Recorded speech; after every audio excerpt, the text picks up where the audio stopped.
Catherine Bernardo ay spotted ngang nakabikini sa El Nido, Palawan. Ito ay pinost ng kanyang kaibigan na si Aris. Halina't panoorin natin ang buong detalye. Spotted nga nakabikini si Catherine Bernardo sa El Nido, Palawan. Hindi niya nga ito nagagawa dati nung sila pa ni Daniel Padilla. Pero ngayong single na siya at ready to mingle, ay nagagawa niya ng makapag-swimsuit at bikini. Halina't panoorin natin ang ibang video.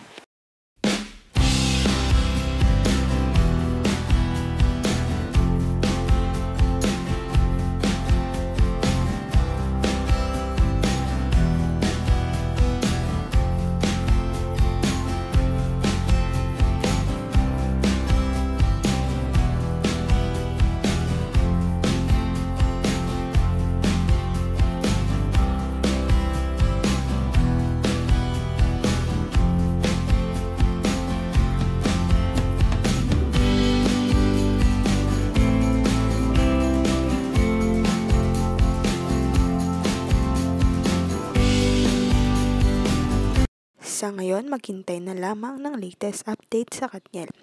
Huwag kalimutang mag-like at subscribe sa aking YouTube channel, Selyang Beats, para updated kayo sa mga balita. Maraming salamat po sa panonood.